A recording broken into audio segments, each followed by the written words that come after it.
Dans cet épisode, on va découvrir l'histoire de Gloria Jensen. Gloria est coach pour personnes à haut potentiel intellectuel et hypersensibles. Elle est aussi artiste et vous le verrez pendant sa grossesse, sa première grossesse, dont elle va nous raconter le déroulement. Elle a aussi créé un podcast. Donc Gloria est devenue podcasteuse pendant sa grossesse et du coup, c'est la raison qui m'a donné envie de l'interviewer. L'autre raison, c'est que Gloria a fait partie des clientes, des même premières clientes de mon programme d'accompagnement signature, la préparation business à la grossesse. Et je trouvais ça intéressant qu'elle puisse revenir avec nous sur ce que le programme lui a apporté. Voilà, écoutez, j'espère que cette interview va vous plaire tout autant qu'à moi et vous inspirer à laisser libre cours à votre créativité pendant la grossesse, avant ou après d'ailleurs. Bonne écoute!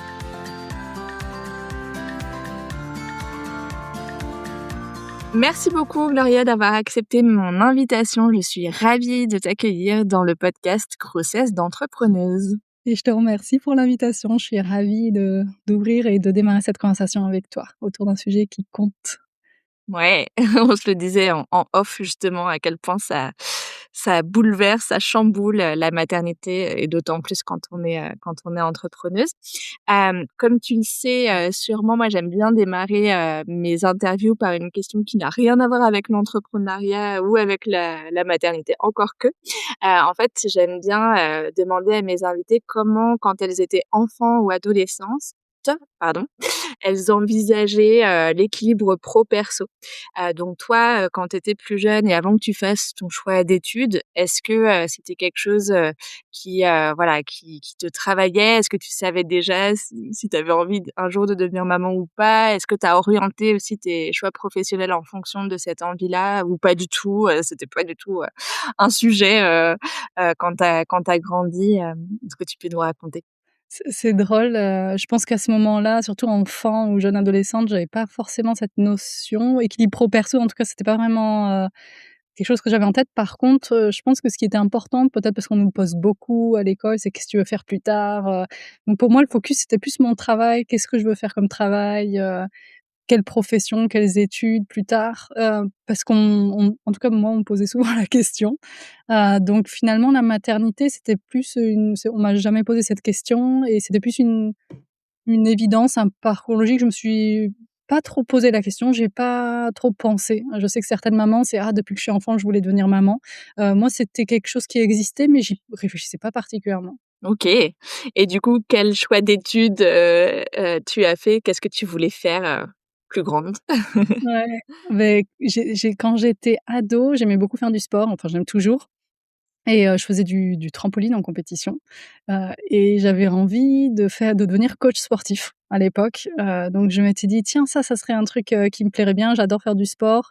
J'aimais pas toujours tous les aspects de l'école, mais je me trouvais toujours bien quand je faisais du sport, donc c'était ce qui m'appelait, et finalement après je suis arrivée au moment de choisir les études à 18 ans et là c'était très compliqué et j'étais un peu dans le cas classique, je pense, de malheureusement, beaucoup de jeunes. Peut-être ça a changé maintenant à l'ère d'internet, hyper présent, mais je voyais les grandes professions. On peut devenir avocat, on peut devenir médecin et j'avais pas conscience de l'étendue et surtout j'avais pas conscience de ce que moi j'aime faire. J'avais vraiment pas l'approche qu'aujourd'hui j'ai évidemment, mais donc du coup je choisissais entre droit et médecine, vraiment pur classique et j'ai démarré avec du droit et je me suis rendue compte, bon, en fait, ça me plaît, mais il y a pas assez de diversité et puis je suis aussi, moi-même allemande, j'ai des origines allemandes et autrichiennes et je me dis: «Oh, je suis en France, j'ai pas envie de rester dans un truc français, j'ai envie d'aller, aussi explorer l'autre partie» et en fait, finalement, j'ai bifurqué après 1 an et j'ai fait des études, en sciences politiques. C'était parfait, c'était un programme entre, la France et l'Allemagne et ce qui était important pour moi finalement et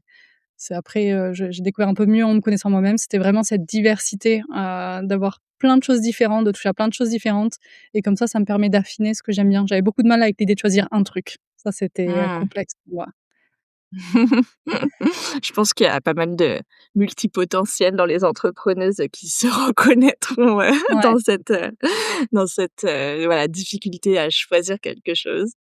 Ouais. Et qu'est-ce qui t'a amené par la suite du coup à te lancer dans l'entrepreneuriat? Est-ce que tu peux nous faire un petit résumé de ton début de carrière et de, pourquoi, un jour, tu as décidé de te lancer à ton compte? Ouais, en fait, moi jamais je me suis dit: «Je veux devenir entrepreneur». À nouveau, il y a des personnes, c'est: «Je veux avoir mon entreprise, j'adore l'idée d'indépendance, de liberté». Moi, c'est d'abord, bah, après mes études, j'ai exercé dans un autre domaine. J'ai fait tout ce qui était du mécénat et de la philanthropie, donc en anglais du fundraising, pour, majoritairement un musée d'art contemporain.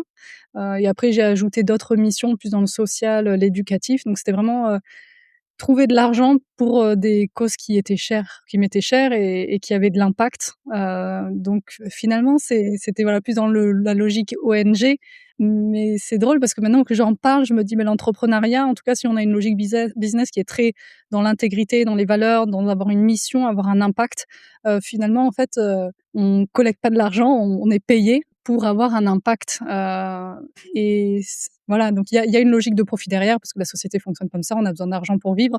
Mais en tout cas, finalement, je vois un parallèle alors que j'en parle, et j'ai exercé ce métier-là pendant 5 ans, sauf que je sentais: il y a une partie de moi là qui s'y retrouve pas pleinement». Je sentais que j'avais envie de mettre encore plus l'humain au centre, de mon activité. Et en fait, j'ai eu bon un enchaînement, de pas très heureux, j'ai envie de dire, enfin pas très heureux, c'est même pas la formulation, mais j'ai eu un enchaînement assez difficile, entre une relation qui était très toxique, à l'époque avec, ma directrice où je travaillais. Ça m'a En plus, c'était mon premier emploi à l'époque, donc c'est vraiment j'ai envie de dire, quand on débute, on n'a jamais fait d'autres expériences ailleurs, on ne sait pas qu'est-ce qui est OK, qu'est-ce qui ne l'est pas. J'étais junior complètement aussi, donc j'apprenais tout, c'est poser mes limites, si on te demande ça, est-ce que c'est OK ou pas, en fait? Et à l'époque, ça m'a vraiment énormément impactée. J'ai fait en parallèle, je pense que les 2 se nourrissaient, un burn-out. Donc c'était vraiment OK l'enchaînement, ça m'a mis KO, mais vraiment en modalité, voilà, arrêt maladie. Je me suis arrêtée, j'ai fait: «Ouh là, tu un peu jeune», parce que j'avais 27 ans de mémoire. Je me dis: «Mmh, tu un peu jeune quand même pour en arriver là», ou 28 peut-être, à cet âge-là. Et ça m'a bien secouée. Et à l'époque, je me rappelle, tout le monde me disait, «Quitte pas cet emploi, trouve un nouvel emploi avant de quitter là où tu es». Sauf qu'en fait, moi, j'avais juste, pas la capacité de chercher un autre boulot. Alors que, j'étais vraiment, épuisée et j'avais pas envie juste de trouver un autre travail. Je sentais qu'il y avait quelque chose, une recherche plus profonde à faire pour comprendre qu'est-ce qui serait aligné avec moi. Et en fait, je me suis arrêtée, j'ai donc décidé de quitter ce travail malgré, tous les commentaires qu'on a pu me faire, et j'ai pris une pause. Et c'est drôle parce que depuis, voilà, j'accompagne, plein de personnes. Et souvent, même dans l'histoire de gens que tu peux écouter, tu te rends compte que faire une pause, peut-être tu te prends une année sabbatique, moins, peut-être que c'est quelques mois, mais c'est hyper, utile pour justement se recentrer, de vraiment te poser la question: comment tu vas avancer, ressentir les choses différemment. Et à l'époque, bon, tout ça je savais pas, hein, c'était de façon assez intuitive que ça s'est fait. J'ai vraiment suivi, mon besoin, en tout cas j'ai osé le suivre parce que parfois c'est pas évident de ralentir.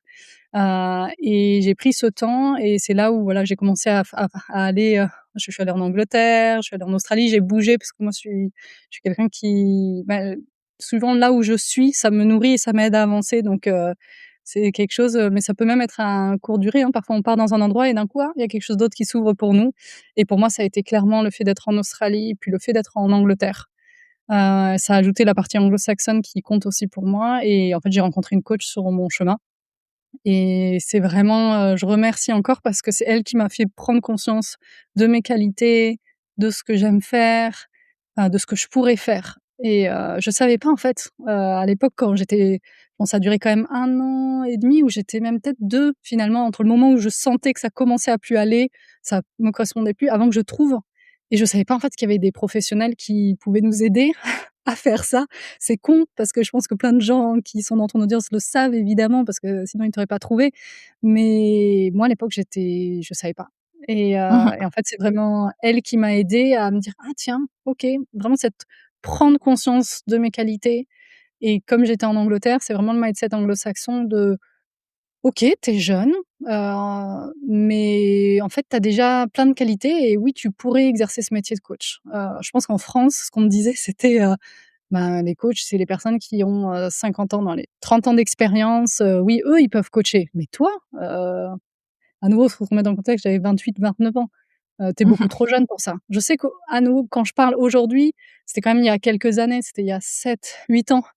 Donc aujourd'hui, à l'ère d'internet, on voit qu'il y a plein de jeunes qui font du coaching, mais à l'époque, c'était encore très, je pense très traditionnel notre regard sur le coaching Ouais et puis je et pense aussi, il y a eu un shift, avant, après covid. Donc là, tu parles de l'ère avant covid, où effectivement, c'était peut-être moins démocratisé, qu'aujourd'hui et je te rejoins parce que moi aussi, je me suis lancée à 26 ans, pour dans l'accompagnement. J'avais exactement la même, petite voix dans ma tête de me dire: «Ouh là là, mais qui va me payer alors que j'ai que quelques petites années d'expérience?» Et puis, en fait, ma première cliente, elle avait, je crois 52 ans et ça a clos la question, tu vois? En me disant: génial. «Non, bah, en fait, oui, elle a vu de la valeur en moi et elle s'en fichait de l'âge», tu vois? Donc, mais effectivement, je comprends tout à fait, ce que ça a pu, générer comme question et tu as raison aussi par rapport au monde anglo-saxon versus, français où ils sont quand même à l'avant-garde, en tout cas en avance sur pas mal de ces questions-là, plus ouverts d'esprit et effectivement, c'est top que tu aies pu, bah, toi-même voyager et puis, rencontrer cette coach qui t'a mis sur le chemin du coaching. Et C'est aujourd'hui tellement alors, en quoi consiste, ton activité? Puis ensuite on parlera de ton aventure de maternité, mais pour conclure sur ton histoire et puis ton lancement dans l'entrepreneuriat, du coup, tu t'es lancée dans le coaching, c'est ça? Et avec, quelle spécialité? ouais, beh, justement, j'ai du coup après ça, je me suis dit: «Bon allez, je me lance», je me suis inscrite à une formation, à Londres et hem et à la fin de la formation, je me suis dit: «Ah mais c'est génial!» enfin, typiquement pratique anglo-saxonne, c'est-à-dire dès la première semaine, on coachait. C'était pas d'abord la théorie, puis la pratique un peu à la française. C'est pour ça Mmh. que j'étais super heureuse et j'ai coaché. Je me suis dit: «Waouh, en fait, c'est une évidence, j'adore ça, je m'y sens bien, je sais déjà faire sans être formée». Donc je sentais, j'étais vraiment sur la bonne voie et j'arrive à la fin de la formation et je me dis: «Mais j'adore, j'ai trouvé un truc que j'adore, mais en fait, pour l'exercer, il faut avoir son entreprise». Parce que quand même la majorité, je pense 90 des coachs, je sais pas, je lance un chiffre comme ça, sont à leur compte. Oui, tu peux être coach dans une entreprise ou être employé, mais quand même la majorité sont à leur compte et c'est là où je me suis dit: «OK, bon, bah, je vais devoir créer mon entreprise. Je vais devoir me lancer dans la logique de l'entrepreneuriat». Il y avait rien de négatif spécialement associé à ça. J'étais tellement passionnée par ce que j'avais trouvé, ça avait tellement de sens, que, bah, j'allais tout faire pour y arriver et du coup, c'est là où j'ai démarré mon entreprise, donc en 2019 et assez vite, en fait, en parallèle, de ma formation de coaching, je découvrais plutôt à titre personnel le sujet de l'hypersensibilité et du haut potentiel intellectuel et ça m'a vraiment bouleversée sur la connaissance de moi, de mon fonctionnement. À nouveau, ça m'a tellement bouleversée que je me suis dit: «Non, mais ça, c'est trop important, il faut en parler, il faut que plus de gens en aient conscience. Comment ça se fait que moi, j'ai appris ça si tard?» et c'est comme ça que j'ai décidé de rajouter, bah, des formations sur ce sujet-là et d'en faire, une de mes spécialités. En tout cas, ça a été vraiment le sujet, ça l'est encore aujourd'hui, mais je dirais vraiment en démarrage pour lequel, les gens venaient à moi. C'était, «OK, Mmh. comment je peux mieux comprendre mon fonctionnement?» Je m'interroge sur mon fonctionnement. Est-ce que je suis hypersensible? Est-ce que je suis, au potentiel? Voilà, je sens qu'il y a une différence, je sais pas comment l'aborder, je sais pas comment faire une force. Potentiellement, je souffre de toute la partie sensible de mon émotion, de mes émotions, ça empiète sur ma vie privée, ma vie professionnelle. Donc c'est comme ça que j'ai choisi, toujours par passion, et par, désir d'aider évidemment, à mieux vivre en fait avec, notre fonctionnement, à mieux le comprendre parce que oui, on peut le vivre, très bien. Mmh. OK, Mmh. donc ce que je comprends bien, tu as vécu cette traversée du désert presque ou en tout cas, voilà, cette difficulté suite à ton premier emploi et au fait de raccrocher puis de trouver enfin ce que tu veux faire, d'avoir cette révélation pour le coaching et qui t'amène du coup à devenir, entrepreneuse. Donc quelques années, enfin en tout cas vers la fin de la vingtaine.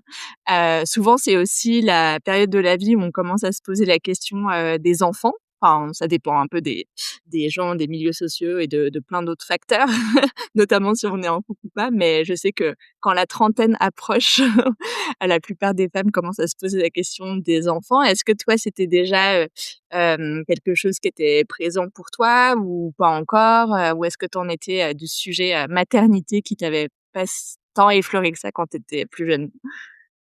Ouais, en fait, je pense que y a voilà, y a la question se posait pas, je dirais comme ça, quand j'étais plus jeune et c'est drôle parce que donc quand j'étais encore employée, donc j'étais en couple, on était installés, tous les 2 on travaillait et là à l'époque j'avais 27 ans et je me rappelle que je me suis dit: «Tiens, on a tous les 2 un travail, on est stable, on a notre appartement, on est bien» et là j'ai commencé à sentir: «Ah tiens, ben, en fait, on pourrait commencer à aller plus loin, dans notre couple et tiens je me verrais avoir des enfants». C'est la première fois où j'ai senti ça et je pense que c'est assez caractéristique, tu vois? Quand tu disais, fin de la vingtaine, on se pose la question, je pense que c'est encore plus, tu vois? Notamment les personnes qui font pas d'études et qui travaillent déjà, je crois que statistiquement, ils vont avoir des enfants plus jeunes. Mais à Oui. nouveau, tu es posé dans ta vie, les choses sont calées. Potentiellement, c'est un moment où tu te dis: «Bah, c'est le bon moment». Même si je sais que cette question du bon moment, il y en a pas forcément, mais c'est la question enfin, l'idée est née à ce moment-là. Il s'avère qu'en fait, la personne avec qui j'étais, elle en était pas là et finalement, en fait, nous, on s'est séparés, je sais plus, 1-2 ans après. Donc ça a éludé la question, mais le premier désir et le: «Ah tiens, je me sens prête», c'était à ce moment-là. Et OK. vu que toute ma vie s'est chamboulée, c'était vraiment, voilà, traversée du désert comme tu disais ou le grand chantier, j'ai dû me reconstruire déjà, voilà, au niveau professionnel, personnel. À l'époque ensuite, une fois que j'avais, lancé mon entreprise, je me disais: «Allez, j'ai encore un rêve sur ma liste, c'est de repartir en Australie» parce que je fais du surf et l'Australie, c'est vraiment la destination, rêvée pour les surfeurs. Et en fait, j'étais seule tout simplement à ce moment-là, donc j'ai continué à faire mon chemin et c'est qu'à partir du moment où j'ai re-rencontré quelqu'un qui est, bah, mon mari aujourd'hui et c'était d'ailleurs en Australie et le temps que la j'ai envie de dire que la relation s'installe, qu'on se sente bien tous les 2. Après c'était une évidence, tous les 2 on voulait des enfants, donc c'était assez simple, j'ai envie de dire, il y avait pas forcément de questions. C'était juste Mmh le mh. temps que notre relation, soit stabilisée, qu'on sente qu'on est prêt. Mmh. Et ensuite, bah, assez naturellement, on s'est dit: «Ah tiens, bah, ça pourrait être le moment, maintenant». Et quand ce projet bébé, il est arrivé, à quel stade de développement en était ton activité? Est-ce que tu avais trouvé là aussi une forme de stabilité ou est-ce que c'était encore en phase de lancement, de croissance? Tu en étais où? Ouais, bah, ça faisait faut que je me rappelle exactement, je crois que ça faisait 5 ans que j'avais mon activité. Pour le coup, vraiment, je sentais que j'étais arrivée à une forme de stabilité. Je sentais, OK, parce que je trouve l'entrepreneuriat ben, il y a des gens qui arrivent de suite, mais je pense pour beaucoup, c'est quand même un vrai process, un énorme travail sur soi, sur ses croyances, sa façon d'aborder l'argent. Enfin, moi, ça m'a fait travailler plein de sujets que j'avais jamais travaillé. Mon rapport à l'argent, c'était pas une question. Mon rapport à la vente, mon rapport à me présenter, la communication, il y a tellement j'avais aucune des compétences, qu'a l'entrepreneur. C'est-à-dire que moi, j'avais pas fait de formation business à la base, donc j'ai dû apprendre vraiment tout. J'ai envie de dire, la comptabilité, la communication, le marketing, hem, plein de petits détails, et tout ça, ça m'a fait monter en compétences au fur et à mesure et évidemment mon entreprise chaque année s'est développée, grâce à tous mes investissements, temps financier, énergie et c'est ça, à ce moment-là où on a commencé à imaginer avoir un enfant, je me disais: «Ah mais je me sens bien, dans mon entreprise». Vraiment, je sentais que, voilà, il y a toujours des hauts et des bas dans l'entrepreneuriat. Je veux vraiment pas, dire, tout était merveilleux, mais je me sentais bien dans le sens, j'avais conscience de mes forces, j'avais conscience que mes offres, elles étaient pertinentes, j'aimais les personnes avec qui je travaillais, donc je pense déjà pas mal de choses chouettes. Ah top. Et du coup alors, ta grossesse finalement se concrétise. Est-ce que tu veux nous parler du coup de ton début de grossesse? Comment ça s'est passé pour toi? Ouais et c'est là où j'ai envie de dire, c'est bien que vous ayez les 2 images en fait. C'est, cette sensation de: «Ah, les choses sont calées», et pour moi, la grossesse a vraiment été un bouleversement, quoi. J'ai l'impression que ça a tout renversé, quoi. En fait, j'ai eu 2 grossesses, une première qui s'est terminée par une fausse couche, vers la, fin du premier trimestre, et en fait, Ouais, donc assez tardif comme fausse couche, donc ouais et difficile à vivre peut-être ou comment tu l'as vécu? ouais, beh, en fait, c'est drôle parce qu'après coup, j'ai réussi à y mettre du sens, mais mon intuition déjà me disait: «Mmh, je sais» c'était pas conscient, mais je me rappelle qu'à l'époque, bah, justement, mon mari me disait: «Ah, on le dit à nos parents, on commence à le dire» et cetera. J'étais: «Attends encore un peu, attends encore un peu, attends encore un peu» et c'est après coup que j'ai réussi à mettre des mots sur cette sensation qui, en fait, s'est confirmée que, beh, ça allait pas continuer. Ça a été dur, oui, bien sûr. Ce qui a été dur, en fait, pour moi, c'était plutôt, 1er trimestre hyper fatigant, les nausées et après me dire: «Oh là là, tout ça pour rien». Je sais que c'est c'est un peu, voilà, c'est faux. Ton corps, il s'est préparé, il y a quelque chose qui s'est passé, mais cette sensation de: «Waouh, j'ai tellement donné là et ben ça s'arrête». Mmh. Et évidemment après, le très difficile entre-deux avant de retomber enceinte, d'avoir toutes les personnes autour de toi qui disent: «Ah, ben, ah tiens une autre personne qui est enceinte, ah une autre personne qui est enceinte», tous tes amis, même si tu les aimes et que tu es heureux pour eux, à chaque fois ça vient raviver ce: «Ah ben non, pour nous ça va Mmh. marcher». Et puis tu nous partageais tout à l'heure, ton hypersensibilité, donc peut-être que ça enfin je pense pas qu'on puisse, voilà, classer ou dire pour qui c'est pire, pour qui c'est moins pire, mais je pense qu'effectivement ça rajoute de l'intensité, à cette période qui est de toute façon, difficile à traverser. Et est-ce que tu dirais que ça a eu des impacts sur ton activité ou au contraire c'était ta bouée de sauvetage, l'endroit où tu pensais plus du tout à ça et où du coup tu étais connectée à autre chose? Ou comment est-ce que ça a eu des répercussions sur ton business? Alors complètement et c'est là où je dis, ça a été un bouleversement parce que j'étais beaucoup plus fatiguée donc physiquement, bah, comme tu dis, émotionnellement. À nouveau, je sais que chaque femme le vit différemment, mais pour moi, c'était vraiment intense. Les hauts et les bas, les questionnements de me dire: «Mais pourquoi je dois vivre ça? C'est moi». Et bah, mon mari, lui, il continue son boulot tranquillement, tu vois? Et j'ai complètement ça, j'ai dû ralentir, en fait. Vachement ralentir et je m'attendais pas à ça. J'étais pas du tout prête, dans mon entreprise pour ça. Mmh Heu, mh. alors j'ai continué parce que j'avais quand même la force, hein, ça allait. Je toujours dans mon entreprise, la priorité, ça a été mes clients, donc c'était toujours tout le reste pouvait attendre, j'ai envie de dire. Mais mes clients, bah, je suis tout simplement, je suis là pour eux et j'avais la quand même l'énergie suffisante pour être bien là. Mais le reste, c'était, bah, j'ai besoin de faire des siestes l'après-midi, enfin assez classique, hein. Donc du coup, ça a ralenti, c'est-à-dire que j'étais moins présente sur toute la partie promotion, bah, vente, tout ce qui est essentiel pour que l'entreprise continue à se développer. Mmh. Donc ouais, Ouais, c'est pas totalement. évident de rayonner quand toi tu es au fond du trou, quoi. Ouais.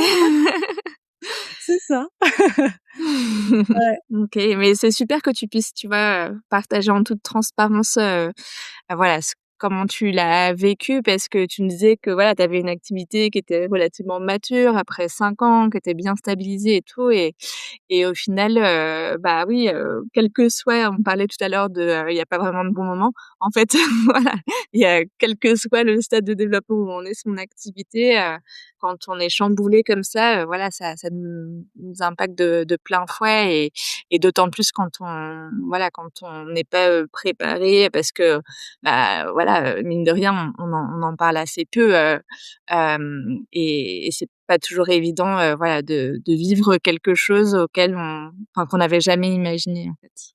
Mmh. Ouais. Et finalement, tu retombes enceinte. Comment se passe le début de ta deuxième grossesse? Et finalement, ouais, comme tu dis, je retombe enceinte et j'ai eu toutes les premières semaines jusqu'à ce que j'arrive à la semaine, où ça s'était arrêté la semaine précédente.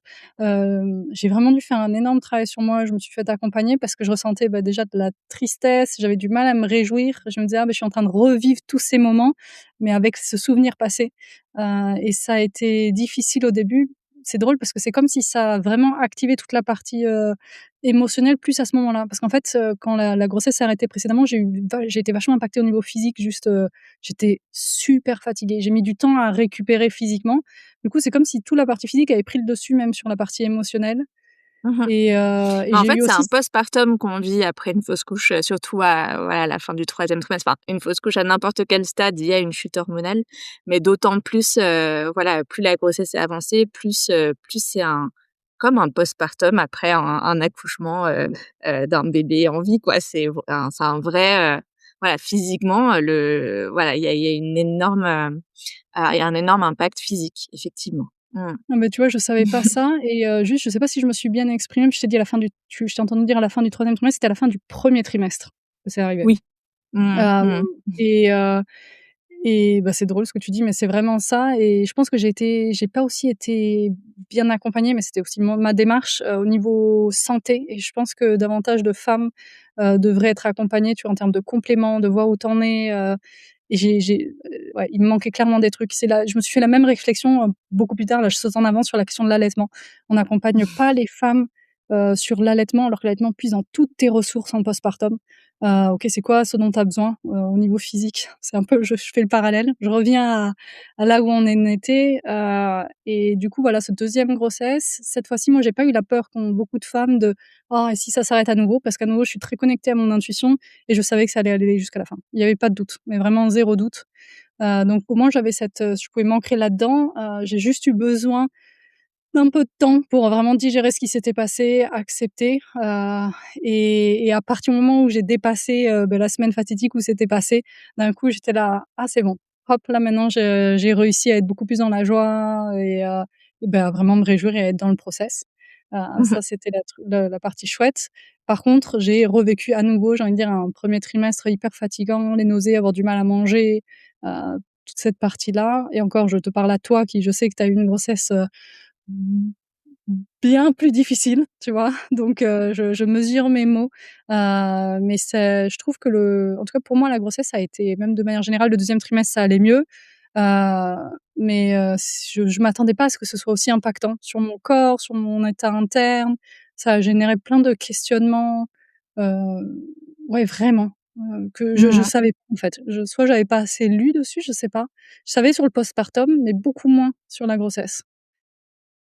Ouais, ouais et je pense qu'effectivement, comme tu le dis, même s'il y a des livres et cetera, on est quand même dans une société patriarcale qui invisibilise, complètement les difficultés, liées à la grossesse ou en tout cas, c'est même pas des difficultés, mais la réalité physiologique, voilà, de la grossesse et puis, ouais, il y a une espèce de double, tu vois, d'un côté, on a envie de dire, «Ah, c'est bon, c'est pas une maladie, on va pas en faire un fromage et genre laissez-nous tranquilles, arrêtez de nous considérer comme des pauvres petites choses fragiles parce qu'on est enceinte. Non, voilà, faut pas non plus, enfin, il y a ce truc de, on n'a pas envie, que ce soit, enfin que le discours soit trop négatif et en même temps, bah, le fait, est qu'on invisibilise quand même pas mal la réalité, de ce qui se passe dans nos corps, dans nos cœurs, dans dans nos esprits et enfin, je me reconnais beaucoup dans ce que tu dis de, je m'attendais pas enfin je mesurais pas ça avant de le vivre, quoi.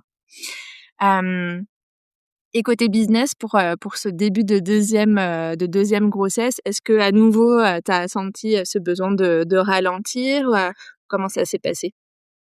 C'est drôle parce que, une fois que la première grossesse elle est terminée, je m'étais dit: «Bon, au moins, tu as fait l'expérience, tu sais que tu vas être crevée donc la prochaine, tu la prépares différemment».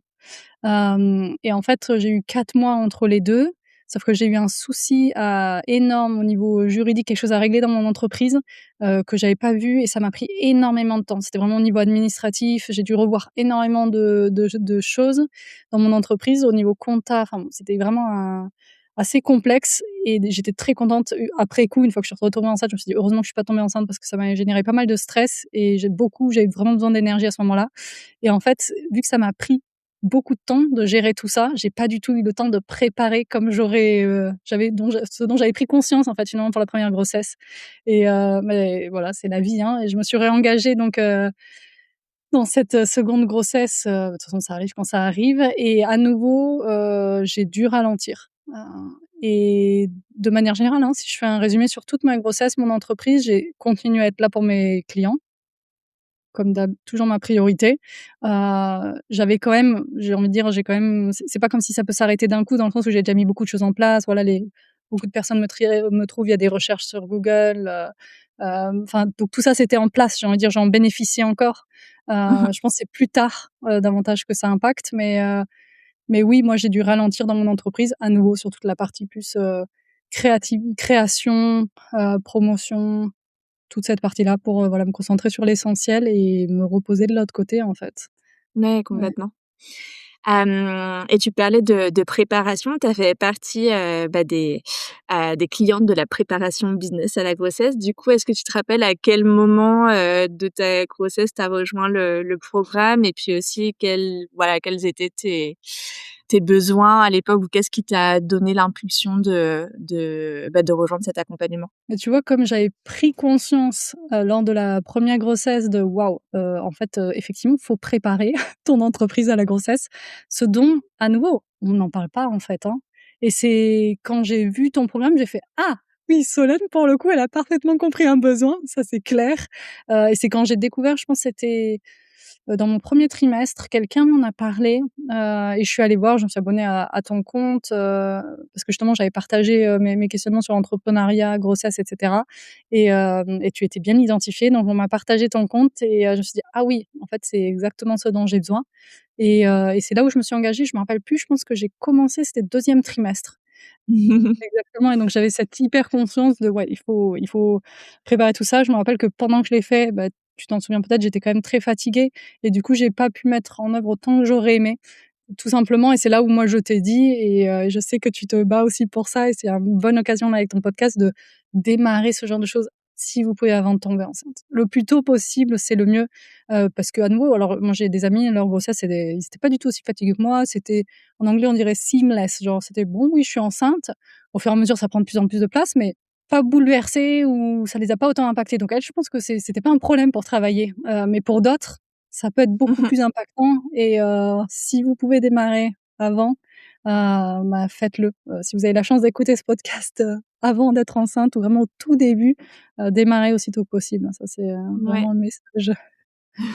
Non, mais complètement, puis surtout, quand il y a quand même 80 des femmes pour qui le premier trimestre est particulièrement éprouvant. Voilà, tu parlais de la fatigue, de la cesse, et donc c'est une période où l'idéal, c'est de se mettre, exactement comme tu l'as fait, en mode minimum syndical. C'est-à-dire, voilà, on fait en sorte, que les choses continuent à tourner et notamment que les clients, continuent d'être satisfaits.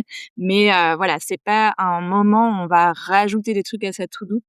Et du coup, en gros, les fenêtres de tir qu'on a, pour la plupart, des femmes, ça va être plutôt avant la grossesse ou comme toi tu l'as fait en débarquant au 2e trimestre. Sauf qu'en fait, au 2e trimestre, donc oui, on a ce relan d'énergie. Encore une fois, pour la plupart, moi je l'ai jamais vécu, donc je ne peux pas témoigner sur ce sujet. Mais apparemment, la majorité des femmes ont retrouvent quand même un petit peu, plus, d'énergie, dans cette période-là. Le problème, c'est que, bah, la deadline de l'accouchement, elle est hyper, enfin, elle arrive hyper vite, enfin et d'autant plus, la deadline de démarrer son congé maternité, plusieurs semaines avant, la date prévue d'accouchement. Donc en fait, c'est vrai que ça laisse une toute petite fenêtre de tir quand on démarre sa préparation, au 2e trimestre et où du coup, on peut pas tout faire et effectivement, il va falloir prioriser, choisir un ou 2 trucs stratégiques pour soi. Et puis accepter que, bah, voilà, on ne pourra pas tout bien préparer comme on aurait voulu et c'est pas grave non plus. Enfin, je pense que c'est important aussi de dire que le but, c'est pas que ce soit parfait. Le but, c'est de le vivre le mieux possible, d'être sereine et de pas faire des choix en pensant qu'on est obligé de. Tu vois, typiquement: «Ah bah, je peux pas prendre de congé maternité, forcément, enfin voilà, je suis obligée parce que Non, quand on est à son compte, quand on est entrepreneuse, on est obligé de rien. Donc c'est à nous de faire nos choix et après de les assumer, si on a envie de pas prendre de congé maternité et qu'on le vit très bien et qu'on est très contente, parfait. Par contre, si on le fait en se disant: «Ah c'est» enfin voilà, à regret, c'est ça qui, pour moi, est un problème, en fait. Mmh. Mais voilà, c'était ma petite parenthèse sur le bon moment pour rejoindre la prépa, si jamais il y a des auditrices, qui justement se posent, cette question. Et donc, on en était à ton 2e, trimestre de grossesse où là ton énergie est un petit peu, remontée. Tu nous disais aussi au premier trimestre que tu avais perdu, un peu cet élan créatif. Et du coup, est-ce que tu as senti que tu l'as retrouvé pendant ton 2e, trimestre? Je me rappelle aussi, que pendant ta grossesse, tu as eu cette envie, cette idée de lancer ton podcast. Est-ce que justement ça a coïncidé avec ce 2e trimestre, cet élan créatif, ou pas? Enfin voilà, est-ce que tu peux nous en parler plus? C'est bien que tu me reposes cette question-là sur le podcast parce qu'en fait, l'idée est née, au début du premier trimestre et en fait, certes, voilà, j'ai bien ralenti, mais pendant toute ma grossesse, j'ai enregistré des épisodes, mais vraiment juste la partie j'enregistre. J'avais rien fait d'autre et je l'ai réparti finalement sur toute ma grossesse. Je m'en suis rendu compte après en y réfléchissant. C'est une des choses que j'ai faites et par contre, comme, voilà, faire naître un podcast, ça demande du travail. J'avais pas conscience à nouveau de OK, il y a plein de choses à réfléchir. Il faut réfléchir au titre, quel est l'enchaînement des épisodes que tu veux faire toute la partie où tu payes quelqu'un pour faire toute la partie, editing, montage, extraire des clips, voir la promotion, enfin surtout dans une logique ensuite de, tu seras potentiellement plus là pour le faire vu que tu auras un bébé dans ta vie, si tu décides de faire une pause, ce qui a été mon cas. Et du coup, c'est beaucoup de travail en fait, surtout si, voilà, pour le lancement, tu as des épisodes d'avance, enfin bon, il y a choisir les plateformes, enfin ça a été énormément de travail et du coup, j'ai repoussé, j'ai enregistré et ça je pense que c'était bien, heureusement que je l'ai fait. J'ai enregistré les épisodes parce que, j'adorais cette partie, les conversations, les échanges et cetera. J'ai avancé, mais la concrétisation, au second trimestre, j'ai l'énergie qui est revenue et en fait, j'ai eu ce moment de: «Ah non, maintenant j'ai envie de profiter un peu à nouveau de la vie». Et j'étais en même temps, en plus, j'étais rentrée rendre visite, à ma famille, à mes amis. J'avais envie d'avoir ces moments-là. Donc il y a ça et en même temps, tu vois, c'est certes, il y avait plus d'énergie, mais il y a eu beaucoup de questions qui se sont posées pour moi. C'est comme si avant, tu vois, il y avait plus pas assez d'énergie pour presque se poser des questions. Après l'énergie est revenue et là, je me suis posé plein de questions. Je sais pas si ça parlera à certaines de tes auditrices, genre des questions vraiment genre: «Mais est-ce que je vais encore faire du coaching? Est-ce que, je vais encore» enfin vraiment en modalité, gros questionnement. Je me rappelle qu'à l'époque, justement dans la préparation, tu disais: «Bon, c'est peut-être pas le moment de faire des immenses changements», tu vois? Je sais plus comment tu le formulais, en tout cas c'est comme ça que je l'ai retenu et je me suis dit: «Bon Gloria, quand même aie conscience que tu passes par plein d'hormones, il y a plein de trucs bizarres dans ton corps, il y a c'est pas toi totalement en ce moment». Et ça j'en avais conscience donc peut-être que les questions que tu te poses, vérifie si elles sont encore légitimes dans quelques mois, une fois que le bébé sera arrivé, que tu auras retrouvé ton énergie. Heu, donc je m'étais dit juste: «Bon, de toute façon, voilà, tu continues là où tu es». J'ai ralenti quand même parce que du coup, je me suis pas sentie dans mon élan créatif, tu vois? Si je prends, le terme que tu utilisais, il était basé sur des questionnements, donc je me sentais pas de créer plein de choses. Le Mmh. podcast, oui, ça, je sentais que c'était juste. Et en fait, j'en suis arrivée pour te dire au point où je me suis dit: «Bon, peut-être que le coaching, ça va s'arrêter». Et j'ai accepté au lieu de résister avec tous ces questionnements, je me suis dit: «En fait, tu l'as déjà vécu dans ta vie, il y a ça va peut-être ouvrir la porte à quelque chose de nouveau». Et en fait, j'ai une autre partie de mon activité, qui est je suis aussi artiste. Alors elle est, j'ai envie de dire, c'est quelque chose qui au fur et à mesure a pris un peu plus de place, parce que je fais, de l'art énergétique, c'est-à-dire je fais des soins, via c'est assez particulier, via mes dessins et donc ça se combine vraiment bien avec, mes accompagnements et je me suis dit: «Bon, tu sais Laura, peut-être que tu vas arrêter de coacher et tu vas être plus sur cette partie-là». Et j'ai commencé à ouvrir la porte et me dire: «C'est OK. C'est OK, en fait, si jamais quelque chose s'arrête et quelque chose d'autre, va se passer». Ça m'a beaucoup aidée à un moment donné, d'arrêter de résister contre tous ces questionnements. C'est: «Ah mais Mmh. non, mais je peux pas arrêter ça fait des années, ça fonctionne, ça me plaît, non je» comme si j'avais pas envie de me relancer dans une période de questionnement et j'ai accepté ça et c'est ce qui fait, je pense que, j'ai j'ai créé des choses comme je pourrais parler après de mon podcast, mais c'était quand même, contenu, j'ai envie de dire, parce qu'il y avait quand même ces questionnements-là et moi je peux pas agir, en me forçant, en disant: «Mais si, fais-le quand même». J'ai besoin de ressentir l'alignement. J'ai besoin de ressentir que c'est juste pour avancer. Non, trop Ouais. bien. Bah, merci, hein, de nous partager, tes coulisses parce que je suis certaine que ça parlera énormément, aux femmes qui écoutent, ce podcast et ou en tout cas si elles l'ont pour celles qui l'ont pas encore, vécu, de savoir que ça arrive, c'est normal, c'est pas la fin du monde, ça fait quand même du bien à avoir en tête. Donc merci, beaucoup, pour, la sincérité de tout ce que tu partages. Il y a une autre question que je voulais te poser, pendant ta grossesse, c'est au sujet de l'annonce de la grossesse, parce que je sais que c'est souvent un sujet, notamment quand on est entrepreneuse, et d'autant plus, pour toi qui avait tous ces questionnements, tous ces cheminements, intérieur.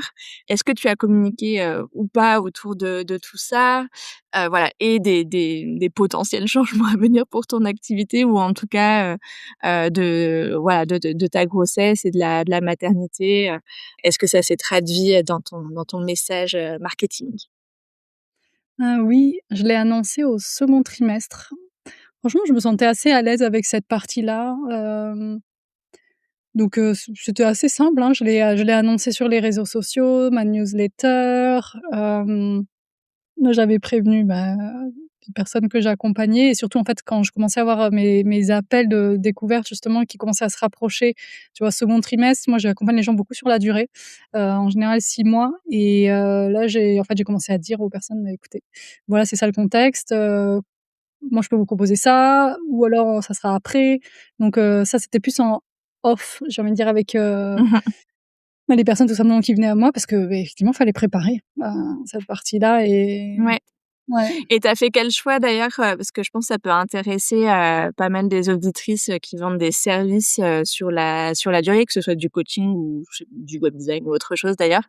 Mais du coup, pour les clients que tu accompagnais habituellement pendant 6 mois, qu'est-ce que tu leur as proposé? De faire des programmes plus courts, ou alors de démarrer, de faire une pause et de reprendre à ta reprise ou de démarrer uniquement, lorsque toi tu reprendrais?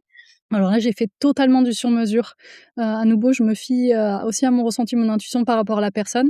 J'ai des personnes que j'accompagne depuis plusieurs années, tu vois, qui faisaient on and off avec moi, qui apprécient vraiment travailler avec moi et le je sais que c'est par rapport à là où ils en étaient, on va dire, ils étaient bien dans leur vie et je me rappelle très bien, là, j'ai un client à qui je pense et j'ai dit: «Bah, écoute, si tu veux, on fait une pause, et l'autre partie des séances, on le fera, quand je reprendrai» et j'avais déjà prévu une date, après Mmh 4 mh. mois du con de congé maternité et je vérifie et pour la personne, c'était OK. Là, c'est une personne à qui je pense. Il y en a d'autres où je sentais que c'était pas possible dans leur transformation de faire une pause pendant 4 mois. Enfin, c'était pas bon pour eux, en fait. Donc eux, Mmh. typiquement, je leur disais: «Bah, écoute, soit je leur disais: «Soit tu trouves quelqu'un d'autre parce que c'est urgent maintenant». Je pouvais faire genre une séance ou un truc pour au moins les aider sur un aspect, mais j'avais conscience que ça allait pas être bon pour eux, en fait. Donc je préférais être Mmh. claire, de tout le démarrage. J'ai vraiment fait du sur mesure, en fait, pour chaque situation. Et Ouais. j'ai des personnes donc il y en a pour qui ça fonctionnait, le fait de faire une pause dans l'accompagnement. Il y en a d'autres pour qui ça a pas fonctionné, ils ont choisi de travailler avec, quelqu'un d'autre. Et il y a des personnes avec qui, j'ai fait juste une partie du travail, on s'est revus après, ou il y en a d'autres, on a complètement reporté à après mon congé maternité. Donc là, Mmh. vraiment, de Tu as eu tous de les tout, quoi. scénarios. Ouais. Et justement, bah, tu anticipes, la question que je vais te poser, juste après, au sujet justement de ce fameux congé maternité. Qu'est-ce que tu avais décidé et mis en place? Comment tu l'as financé aussi? Mais tu vois, même avant de rencontrer, ton programme, donc je sais moi pour le coup ton positionnement et comment tu proposes, de faire les choses. Moi, c'était clair dans ma tête que, l'argent n'allait pas entrer en jeu avec, le temps que je voulais passer avec mon enfant. Je savais, enfin, alors évidemment j'avais aussi mon épargne, j'avais réfléchi à cette situation-là, mais je pense que jamais j'avais envie de laisser, mon entreprise guider mes choix de maternité, dans le sens de pas faire de congé de maternité ou le limiter parce qu'en fait, pour moi, c'est trop précieux, ça arrive une fois dans ta vie. Je savais quand même en ayant lu pour le coup pas mal de choses sur le postpartum que, c'était pas forcément évident, même si c'est quand on le vit, on le comprend. Mais c'était trop précieux en fait. On a un enfant dans sa vie, 2, 3, peut-être 4, genre chacun fait ses choix, mais c'était inimaginable pour moi, de pas faire une pause et de pas Mmh. passer ce temps avec mon enfant. Et bon, c'est mon opinion, à nouveau chacun est différent, mais pour moi, je fais un enfant pour avoir du temps avec lui, en fait. Et j'ai la chance ensuite d'être entrepreneuse et de gérer mon temps. Donc, imaginer, travailler, 10 heures par jour et pas passer de temps avec mon enfant, dans ce cas-là, ça va créer de la frustration. Enfin, pour moi, ça avait pas de sens. Donc c'est soit je le fais et je trouve une façon, d'avoir du temps avec mon enfant, soit je le fais pas, mais c'était pas une option pour moi. Mais, donc, c'était clair de moi, je vais me prendre une pause. Après, la question de la durée était super difficile pour moi parce que comme on est son propre employeur, je me disais: «Combien de temps je veux prendre?» Alors j'avais dans ma tête: «OK, en France, c'est 4 mois, en Allemagne, c'est 1 an». Il y a de tout et je me suis dit: «Bon, qu'est-ce qui est» et ça, c'était vraiment difficile pour moi. Pour être honnête, je peux peut-être donner une perspective, là-dessus maintenant que je l'ai vécu. Je me suis dit: «Bon allez, je vais poser 4 mois» parce que donc typiquement, j'avais des clients qui s'étaient dit: «On fait une pause et on se retrouve après» ou d'autres qui attendaient de démarrer un accompagnement avec moi. Donc il fallait quand même que je donne une date, Mmh. et c'était difficile parce que je disais: «Je sais pas comment je vais me sentir», ma priorité, c'était le bien-être du bébé et mon bien-être. Ça a toujours été ça d'ailleurs dans ma vie. À l'époque, je me suis dit: «Écoute, vas-y, mets 4 mois, heu et vois comment ça se passe» et en fait, si ça peut en aider certaines, je me suis vraiment pris, voilà, ces 4 mois et ce que j'ai fait quand j'ai redémarré, c'est que j'ai pas dit à tout le monde: «Je redémarre». J'ai juste repris avec les personnes à qui j'avais donné un créneau, une date de reprise et Mmh. comme ça, c'est moi qui ai finalement vraiment décidé le jour où je disais à tout le monde: «Je redémarre», j'ai envie de dire publiquement et je reprends des rendez-vous. Ça, Mmh. ça m'a permis de faire une reprise douce, en fait. Ouais, ouais, ça fait partie des choses, que je recommande, à la fois dans le détail, dans la préparation vis-à-vis de la grossesse et même au-delà, je c'est un des conseils que je donne le plus, c'est, s'autoriser à faire une reprise progressive. Parce que pour les salariés, en fait, c'est ça qui est le plus dur et qui crée ce pic de dépression du postpartum au moment de la reprise du travail et effectivement pouvoir, reprendre, une chose après l'autre au fur et à mesure, voilà et retravailler quelques heures, quelques jours par semaine et puis d'étoffer, voilà, d'apprendre à trouver un nouveau rythme aussi, par la suite, ça se fait pas du jour au lendemain et c'est important de pouvoir enfin, en tout cas, c'est beaucoup plus confortable, de le faire de manière progressive et c'est top d'avoir, ton ton retour d'expérience, là-dessus aussi. Comment vous êtes organisé avec ton conjoint d'un côté pratique, mais peut-être aussi économique, je sais pas, pour cette période de congé, et de postpartum? Voilà, qu'est-ce que vous avez décidé en famille?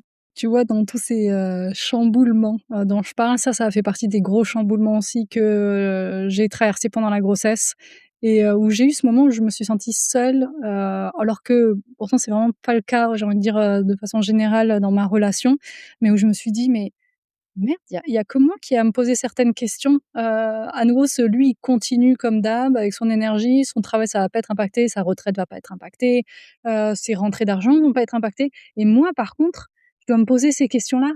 Mais pourquoi moi je dois me les poser et pas lui? Et ce côté vraiment, moi j'ai eu une phase de: «Mais pourquoi je suis une femme? Pourquoi je dois traverser tout ça?» Vraiment ouais, j'avais la sensation de subir beaucoup de choses et beh, évidemment, voilà, j'ai dû faire mon parcours avec ça, transformer mon regard, mais ça a mené à pas mal de grosses discussions, avec mon mari. Je lui dis: «Mais comment on fait là?» parce que je sais pas si tu te rends compte, mais déjà mon entreprise, elle a été impactée et bah, comment on va faire sur le reste? Alors moi, comme j'avais quand même travaillé j'avais mon entreprise depuis, 5 ans à l'époque, bientôt après ça fait 6 ans, donc j'avais et qui fonctionnait, donc j'avais quand même, voilà un revenu grâce à mon congé maternité, donc ça c'était cool parce qu'à l'époque, j'avais mon entreprise en France, j'ai changé entre-temps, mais donc j'avais quand même, cette chance que je me suis créée. Mais quand même, mon entreprise a été impactée, en fait et c'est vrai que ça a été beaucoup de discussions où voilà, de son côté, il disait: «Oui, mais c'est toi qui as décidé d'avoir une entreprise, donc c'est à toi, de prendre tes responsabilités et de voir comment avancer avec». Je suis là: «Oui, il a raison» et en même temps, j'aurais aimé un peu plus d'empathie quand même. Je trouve qu'il y a les 2 côtés sont vrais, en fait. Il a raison, c'est ma responsabilité, c'est pour ça que tu proposes aussi, tu vois, le programme, c'est à nous de faire le travail et puis c'est toujours ça, on est entrepreneur, c'est nous qui sommes responsables. On a la liberté, mais on a aussi cette responsabilité.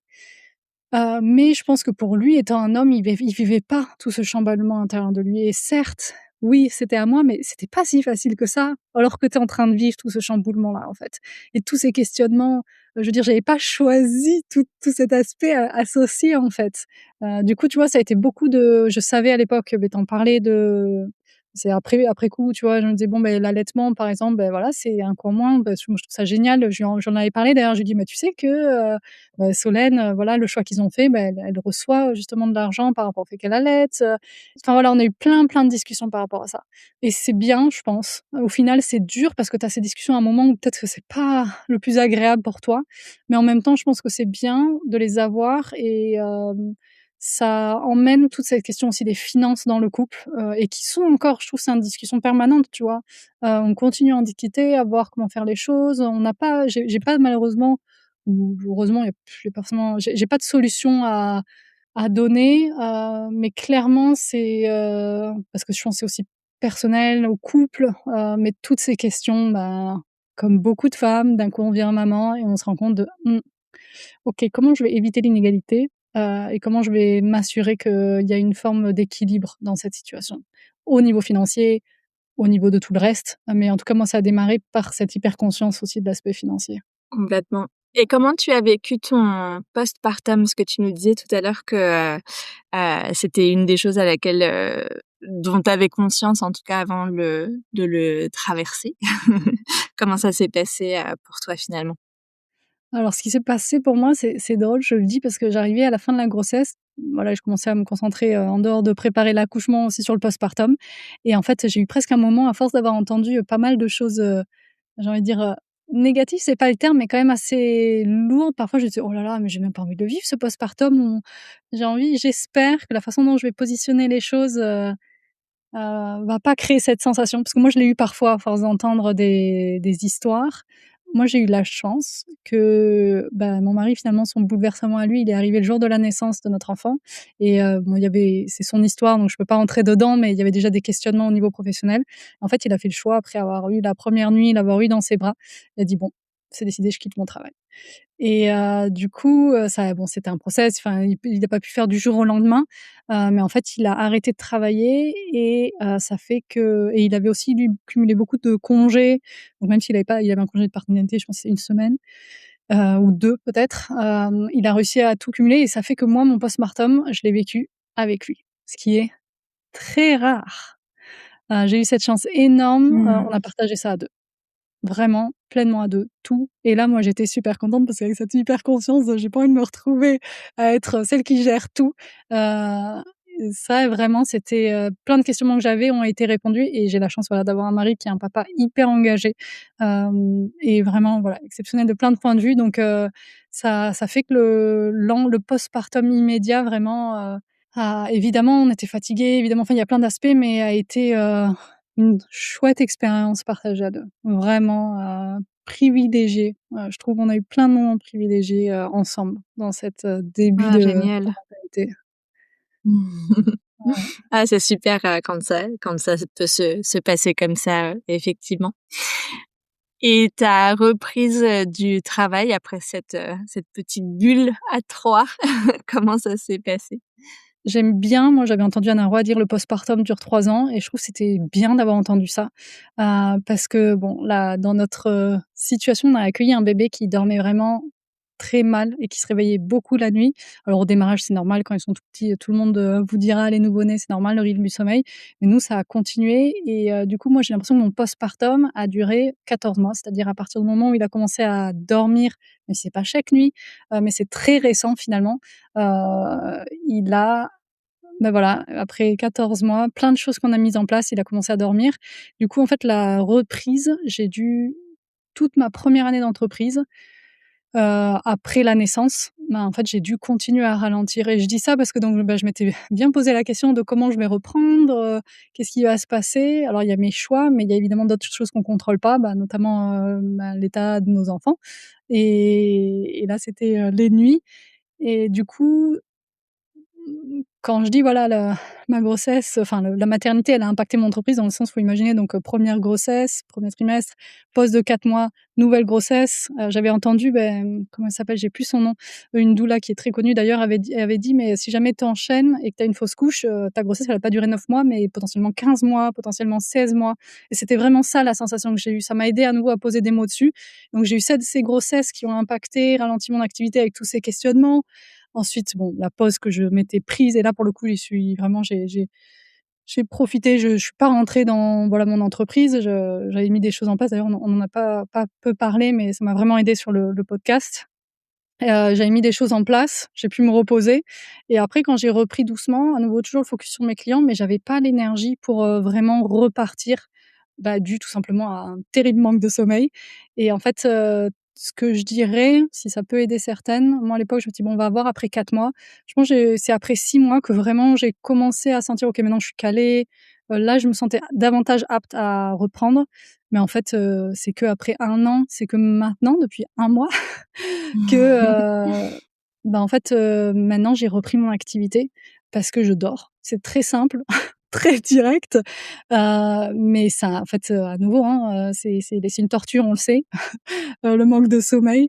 Donc c'est ça, tu vois? La reprise a été très lente, ou lente, ralentie, c'est même pas le terme, limitée, j'ai envie de dire. À nouveau toujours, focus sur mes clients, mais c'est que maintenant, que je suis super contente parce que je me retrouve, j'ai mon énergie, et je peux enfin faire, parce que je suis comme quelqu'un de créatif, créer toutes ces choses que j'avais envie de créer et que j'ai continué à faire avancer, par-ci par-là, mais pouvoir vraiment m'y mettre, c'est maintenant que j'ai, mon énergie qui est de retour.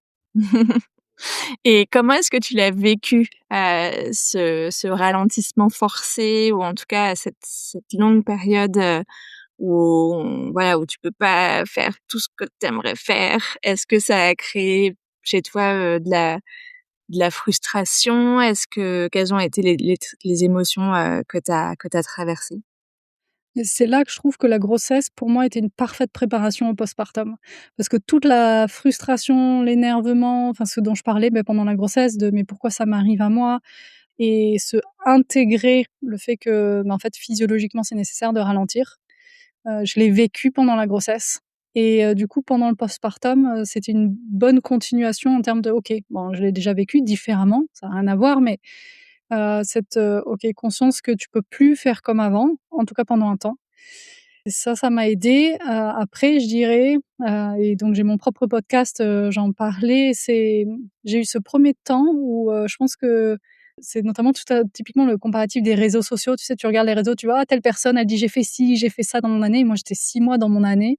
J'étais là, c'était été, 2025 et je me disais, «Ah, j'ai pas l'impression d'avancer», alors que je suis quelqu'un plutôt qui avance, qui crée et ça a été difficile et j'ai commencé à je me dis: «Mais merde, mais qu'est-ce que je vais faire cette année au niveau professionnel?» Au niveau personnel, évidemment, j'étais très heureuse, d'avoir notre enfant, de tout ça, c'était incroyable ce monde qui s'ouvrait, mais au niveau professionnel, j'avançais plus comme avant et ça a pas été facile, vraiment de, voilà, vivre ce ralentissement et de me dire: «C'est OK». Et en fait, c'est à un moment donné, j'ai eu un peu de soutien, j'ai pu dormir un tout petit peu plus et j'ai retrouvé un peu et je me suis dit: «Waouh!» C'est comme si je retrouvais de la lucidité d'esprit à ce moment-là, et je me suis dit: «Non mais Gloria, mais comment tu peux pas juger où tu en es?» Enfin, c'était complètement inapproprié. Je me suis dit: «Mais tu peux vraiment pas juger? Attends, remets le contexte, tu te rends compte que tu te réveilles toutes les 1 heure et demie?» Enfin, je veux dire, c'est pas humain, en fait, ce truc, donc comment tu peux juste, lâche et vois s'il y a un truc qui est important pour toi, mais c'est OK. Là, c'est pas la priorité. Mais j'ai eu ce besoin, tout simplement de récupérer un peu d'énergie pour penser de façon, plus claire, en fait.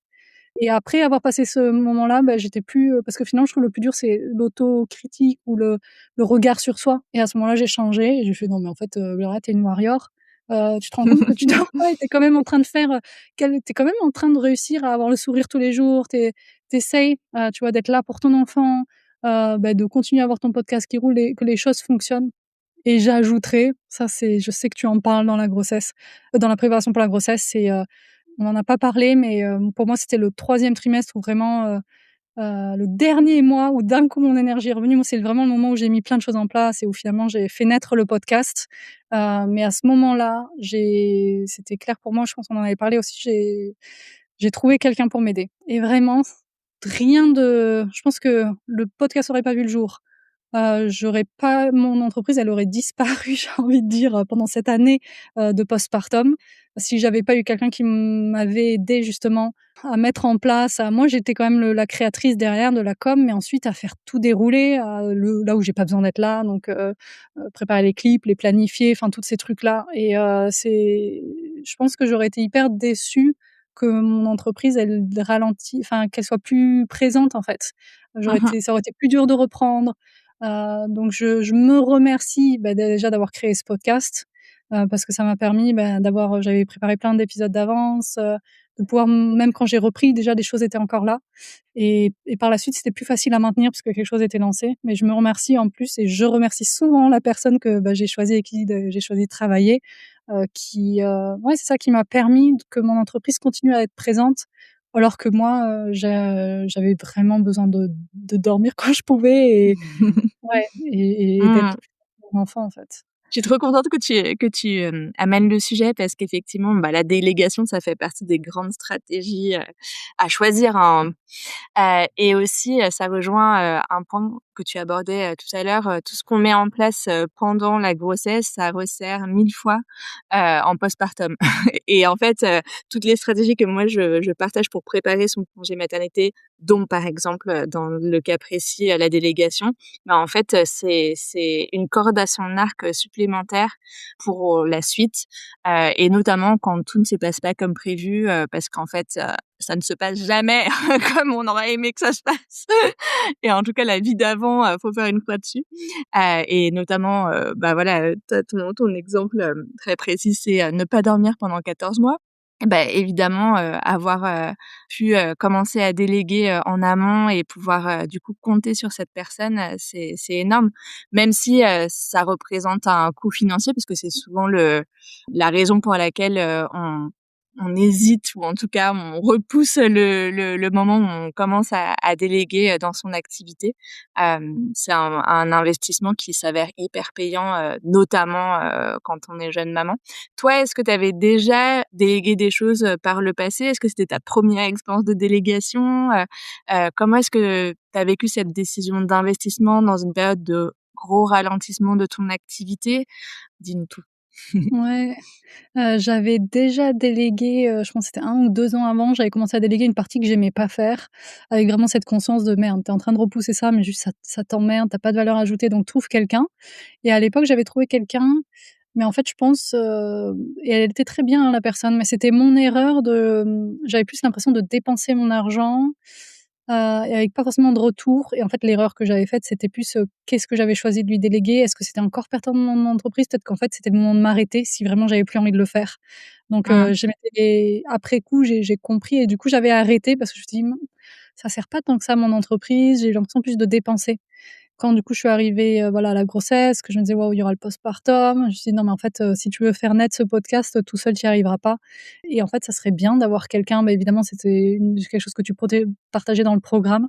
Je me suis dit: «Bon, en fait là, il y a cette pression de maintenant il y a une date donc allez, j'y recrois, repose-toi cette fois-ci les bonnes questions sur quoi tu vas quelle tâche tu vas lui donner, crois dans le fait». J'ai vraiment fait un travail sur mon mindset de tu peux trouver la bonne personne par rapport à cette tâche-là, que donc vraiment, j'étais en mode, je me fais la liste de toutes les qualités, qui j'ai envie de rencontrer, qu'est-ce qu'elle va pouvoir faire, quel est le budget, enfin voilà, tout cet alignement-là et ben, ça a marché. J'ai trouvé, la bonne personne et en fait, si à l'époque, peut-être que j'aurais pu voir ça comme une dépense, en fait, en ayant vécu notamment, bah, déjà en ayant ça m'a permis de faire naître ce podcast où j'aurais été super triste parce que si j'avais actionné ça 1 an après, les épisodes enregistrés 1 an et demi avant, ça avait plus de sens, quoi. Je savais c'était le Mmh. moment.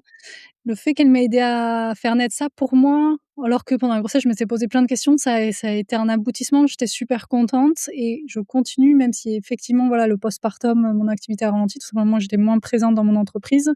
Je crois que pour moi, tu vois, on est entrepreneuse, donc c'est une partie de notre identité qui est importante et je pense que si ça peut aider à changer le mindset, c'est, pour moi, c'est une fierté dans le sens de et c'est avec moi-même de me dire: «Ah, cette partie de moi, même si, j'étais surtout sur cette période-là plus focus sur mon enfant, en fait, elle continue à vivre» et c'est important, en fait. C'est une partie de moi qui s'épanouit, j'ai pas envie qu'elle disparaisse et en fait, d'avoir fait cet investissement, ça a permis, quelque chose quand même, enfin, c'est notre bébé, c'est quand même notre entreprise, on met beaucoup d'argent, d'énergie, de temps là-dedans donc je trouve que ça vaut cet argent en fait, de continuer à lui donner de la visibilité. Ouais, je pense que c'est même, là je réponds plus en termes de plus profond par rapport à soi, mais je pense que c'est important en fait. Ouais, de continuer à soutenir en fait, alors que nous on est peut-être moins présents parce qu'on peut pas l'être, tout simplement. Donc aujourd'hui, oui, ça continue à représenter un budget, mais je suis contente. Ça me soulage en fait. Très concrètement aussi de savoir, bah, tiens, je peux lui donner ça, bon, ben j'ai mal dormi ou je dois aller faire ça, ben, en fait, je sais que ça va quand même se faire. Ouais, carrément. Quel confort. Et pour en revenir, une dernière fois sur ton podcast avant de conclure, l'épisode, est-ce que pour celles qui auraient la curiosité d'aller t'écouter, est-ce que tu peux nous dire un petit peu, bah, en quoi consiste, ton podcast, son nom, c'est l'instant promo. Vas-y. Ce podcast s'appelle The Inner Space, donc l'espace intérieur. C'est un podcast du coup qui est en anglais, où j'accompagne vraiment c'est un podcast pour les personnes sensibles et créatives, qui ont besoin d'encouragement pour être davantage elles-mêmes et vraiment, croire en elles et en leur capacité à voilà, créer leur chemin unique. Bah, voilà, ils ont peut-être un fonctionnement différent, mais du coup trouver la façon différente d'avancer, dans leur vie et de vraiment voilà, avoir cette confiance en soi, bah, pour, être soi et faire soi. C'est vraiment quelque chose qui est important pour moi et le podcast, je l'ai vraiment construit aujourd'hui, même si je sais qu'il va continuer à évoluer sur, des séances de coaching. D'ailleurs, si jamais il y a des personnes intéressées qui sont offertes, c'est-à-dire qu'elles sont anonymes et je les coach et ensuite c'est partagé dans le podcast. Donc c'est génial parce que ça permet, d'avoir, d'autres histoires, ça nous inspire aussi dans notre propre parcours et donc j'alterne entre séances de coaching et ensuite mes propres partages. J'ai fait plusieurs épisodes, sur, la grossesse, comment ça a impacté mon entreprise, voilà, comment j'ai vécu le postpartum. Enfin, c'est des sujets qui entrent dans ma vie, mais au-delà, je parle d'entrepreneuriat, tous les sujets, en fait, tout simplement que je rencontre aussi d'estime de soi, de se vendre, enfin tous les sujets auxquels, mes clients, sont intéressés, mon audience. Ouais, s'il y a des personnes qui sont intéressées, j'imagine que tu pourras partager le lien. Ouais, C'est il sera dans la description de l'épisode évidemment. Carrément. Et quel rôle ça joue aujourd'hui, dans ton activité, ce podcast, qui est né, voilà pendant enfin à la fin de ta grossesse, enfin dont l'idée a germé, pendant ta grossesse et puis qui finalement aujourd'hui, prend vie, depuis, un peu plus d'1 an. Quel rôle ça joue dans ton activité? Déjà, j'ai envie de dire, ça me soutient énormément en termes de communication, ça me simplifie la vie parce que j'ai enregistré, j'ai extrait des clips, c'est planifié, par, la personne à qui je délègue et alors qu'avant, ma grossesse, donc ça, c'est vraiment tu sais, comme tu promeus beaucoup comment ça peut avoir un impact positif, en fait, notre grossesse, sur notre entreprise, ça, c'est vraiment le truc ultra positif pour moi. C'est, j'ai plus avant, j'avais du mal à être dans la planification, je communiquais plus de façon spontanée, ce qui était chouette aussi, mais ça fonctionne plus après, dans mon mode de vie actuel parce qu'il y a des moments, j'ai pas le temps, ça marche juste plus, j'ai plus autant de temps qu'avant. Je suis plus aussi maître de mon temps, j'ai envie de dire. Donc ça, c'est ce confort de savoir que je peux m'appuyer sur un système en termes de communication. Ça permet aussi je trouve c'est vraiment je suis contente, j'ai trouvé l'outil pour moi, par lequel les personnes comprennent vraiment comment je travaille, quelles sont mes valeurs. Si tu entends une séance de coaching, en fait, tu sais ce que tu vas vivre avec moi, même si chaque personne est différente. Donc je pense que ça soutient vraiment bien mon entreprise en termes d'identité, de quelle, transformation j'apporte. C'est une super porte d'entrée dans mon univers et en général, voilà, j'ai des personnes qui viennent me voir qui me disent: «Ah mais j'adore ton podcast» ou, «C'est un privilège de te parler après avoir entendu le podcast», donc elles rentrent vraiment dans mon univers. Ce qui était peut-être Génial. moins le cas, à travers des mots, quelques vidéos, mais la voix, je sais que ça marche très bien pour moi, pour mon entreprise, c'est un média qui fonctionne bien. Je m'en étais rendu compte, déjà en étant interviewée dans d'autres podcasts et là, je me suis créé mon espace, en fait, pour les personnes que j'accompagne et pour porter ma voix, finalement. Et pour, conclure, quels conseils tu donnerais aux entrepreneuses qui nous écoutent et qui souhaitent se lancer dans un projet bébé ou qui sont enceintes et qui ont peur, voilà, de l'impact, que ça peut avoir, sur leur activité? Qu'est-ce que tu voudrais leur dire? Déjà, elles ont la chance, de t'avoir découverte parce qu'elles entendent ton podcast. Donc, elles ont une voix, royale, j'ai envie de dire, pour préparer, leur grossesse. Donc, qu'elles y aillent, qu'elles attendent pas, si possible, avant de se lancer dans cette préparation de leur entreprise. Et j'espère en tout cas que mon témoignage leur a permis de normaliser, tu vois, t'en parler, mais je pense que juste moi j'aurais eu besoin d'entendre souvent genre juste: «C'est normal que tu te poses ces questions, il y a aussi un aspect hormonal, physiologique et tu vas trouver des réponses à d'autres moments». C'est OK de ressentir tout ce, pour moi en tout cas, chamboulement et re-questionnement. Sois patiente avec toi et vois qu'est-ce qui est par contre continue à frémir à l'intérieur de toi, même si peut-être que tout le reste, est complexe parce que tu es fatiguée et cetera, mais qu'est-ce qui continue à être en vie et est-ce que tu peux faire un espace pour ça?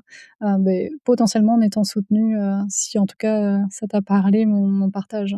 Génial. Bah, merci beaucoup, beaucoup Gloria pour ton témoignage, de nous avoir partagé en toute, transparence et authenticité, voilà, tout ce chamboulement que tu traversé et puis voilà, ça donne envie aussi, d'écouter, ton podcast, ces séances de coaching anonymisées, en tout cas pour celles qui parlent, qui comprennent l'anglais, on mettra évidemment le lien à nouveau, en description, de l'épisode, ainsi que le lien vers la préparation de Business à la grossesse pour celles qui sont concernées, hein, évidemment, on vous attend nombreuses. Merci encore Gloria. Un grand merci à toi et avec, beaucoup de joie. Merci, merci.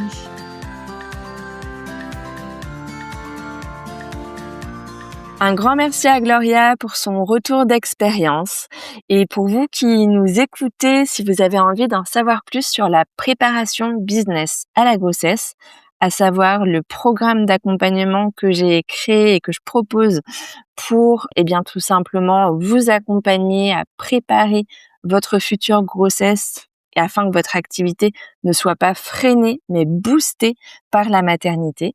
Je vous propose de cliquer sur le lien de présentation qui se trouve dans la description de cet épisode et j'espère vous y retrouver pour faire en sorte que la maternité puisse devenir un tremplin pour votre activité, que ce soit comme ça a été le cas pour Gloria à travers la création d'un nouvel asset marketing pour l'activité. Donc, elle, c'était un podcast, mais en fait, ça peut prendre plein de formes différentes, ou que ce soit dans la mise en place de la délégation. On a vu aussi avec Gloria que ça avait été un grand pas pour sécuriser son activité ou voilà, toute autre stratégie qui nous semblera pertinente pour votre activité parce que c'est ça la force du programme, c'est eh bien de trouver les clés pour que votre activité ne soit pas ralentie par la maternité et que vous puissiez en même temps prendre le temps d'accueillir cette grossesse, de prendre le temps d'un vrai congé maternité,